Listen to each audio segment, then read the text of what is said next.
Hello, I'm Jo Brown. I'm the Recruitment Manager and Executive Search Consultant for the Associations and Membership team here at Beaumont People. And with me today is Jodie Long from Speech Pathology Australia. Welcome, Jodie. Thank you so much for your time today. All right, thank you for having me. Pleasure. We're going to dive straight in with a couple of questions to grab your insights and pull some thoughts out of your brain, and then we're going to go to some fun questions as well at the end to get to know you a bit better. So let's start with what do you envisage the world of work looking like for an association or membership organisation in the next 1 to 3 years? It's a really good question. From an internal perspective, it's actually quite complicated at the moment with the balancing act between the flexibility that you want to provide your workers and then also the collaboration and bringing the teams together. When people are online, they tend to only talk about work. So you only log on online and have a conversation about work and then you hang up. Whereas when you're in the office, you sit in the tea room or you sit and have lunch together or incidentally go and make a cup of coffee at the same time. And there's a little bit more bonding that happens. And it really is trying to balance that as best as possible. So I see for associations and for any organisation that is a challenge, that we're going to be working through for the next 1 to 3 years in terms of where we find that right spot that we hit in terms the organisation can flourish.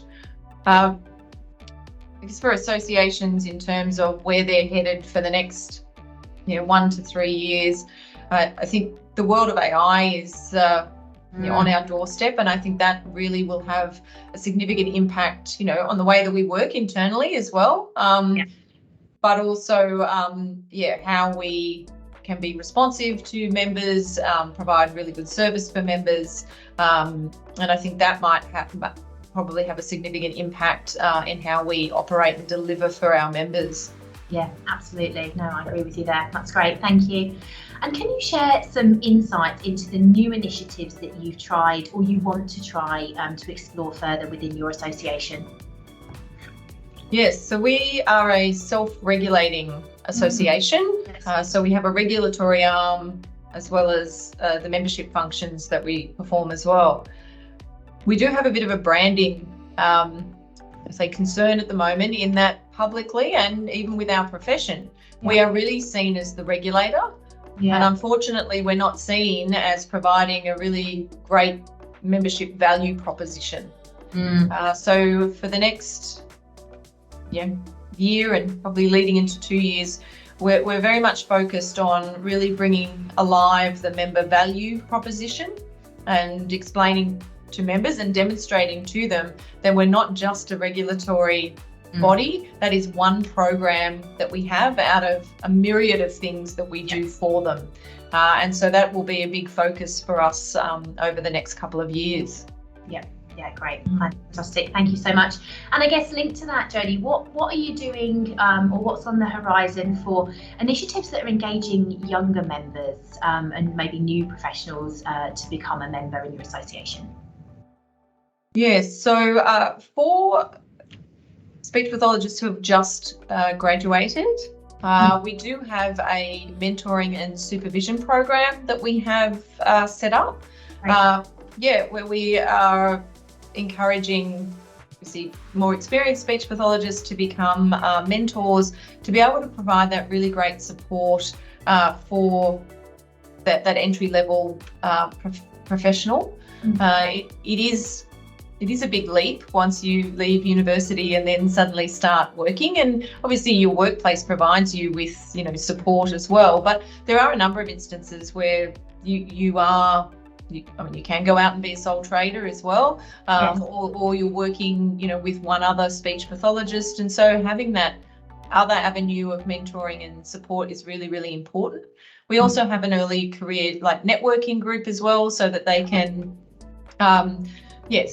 meet online and have discussions online, so that they're there for their peer-to-peer support as they go through that starting out as a qualified. That's great. That connection with other people at the same place. Yeah, love that. That's great. Thanks, Jodie. What challenges keep you awake at night? You know, what work related things keep your mind buzzing when you should be resting? Many. Many, yes, many. I mentioned before, obviously, about the member value proposition, and that's something that we really need to make sure that we have the member and the speech pathologist at the centre of everything that we do. So making sure that we get that right. But I think culture is obviously one challenge that keeps me awake, that balance between flexible working and making sure that staff are feeling engaged and connected with the people that they work with. From a practical level, I think for a lot of associations, that event space is such an interesting space now for all associations after COVID, and really trying to find that sweet spot of online versus face-to-face. People still want to network. What does that look like?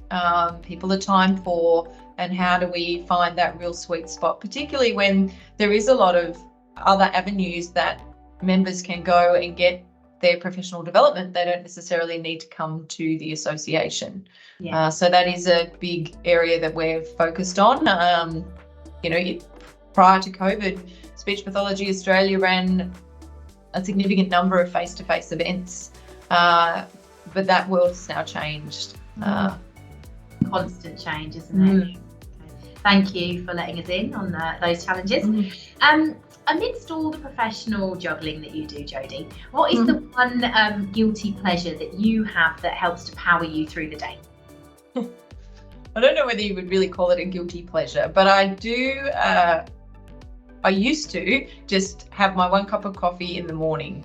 Yeah. But I deliberately go and have a 2nd cup of coffee outside, go and visit my barista. So it forces me to go outside my office, forces me to go and walk for 5-10 minutes, order my coffee, wait for the coffee. It actually gets me out of the office, and it really, really helps by doing that. Otherwise, you could end up come in early morning and then just sit in my chair and really not move for the whole day. So I really make sure I'm like, no, it's time to go and get that coffee and have that 20-minute, absolutely 15-minute time out. The quick break. Absolutely. Being outside is so beneficial, isn't it? I agree with you. I don't think that's a guilty pleasure. I think that's probably a good mental health habit as well. And you can always have decaf, can't you? You can always have a decaf. Yes.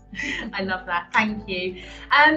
Share with us, Jodie, one quirky or unexpected hobby that you might indulge in to help you recharge outside the realms of work. So surprises. What quirky hobby, or what do you like to do? Well, it's probably not quirky. My outlet is exercise. I love exercising. So I used to be quite competitive at triathlons, and so nowadays I still exercise. So I still swim and I run and I cycle. Not as intense as I used to when I was quite competitive doing it, but that absolutely is my outlet, and I absolutely love getting on my bike or going for a run or going for a swim. There's nothing better to recharge me. Right. I love that. Again, very healthy. And you're right, not quirky, but no. I love it. I love it. What is your favourite cocktail when somebody else is paying, Jodie? Well, I thought about this and I thought, well, it doesn't matter whether someone's paying or I'm paying. My favourite cocktail is an espresso martini. I'm quite happily accept that someone else pays, but I'll pay for it too. It's that good, isn't it? That has been quite a common answer. It must be the coffee theme as well. And also, woman after my own heart, I definitely love an espresso martini. It is a little bit of a keep you going perk, isn't it, on those nights out? Are there any songs that you particularly love, and is there one in particular that gets you running for the dance floor? Oh, that's a really good question. Probably, to be honest, anything that has a really good beat. I think for anyone who works in associations, and most associations run conferences, maybe not myself, but I see that it can sometimes be those hit songs from, say, the 2000s or the 90s, and everyone's on the dance floor dancing, and then because everyone knows the songs and there's a good beat, and so that'll get me on the dance floor because everyone else is on the dance floor. Absolutely. And there's safety in numbers, isn't there? Has the Nutbush featured in any of your conferences? Oh yeah, absolutely. Yep, without a doubt. Yep. Australian institution. I love it. And the final question for you today, Jodie, is do you have one special skill that might surprise us? So it could be work related, but also could be completely outside of the realms of work. But a special skill, party trick, anything like that you'd like to share.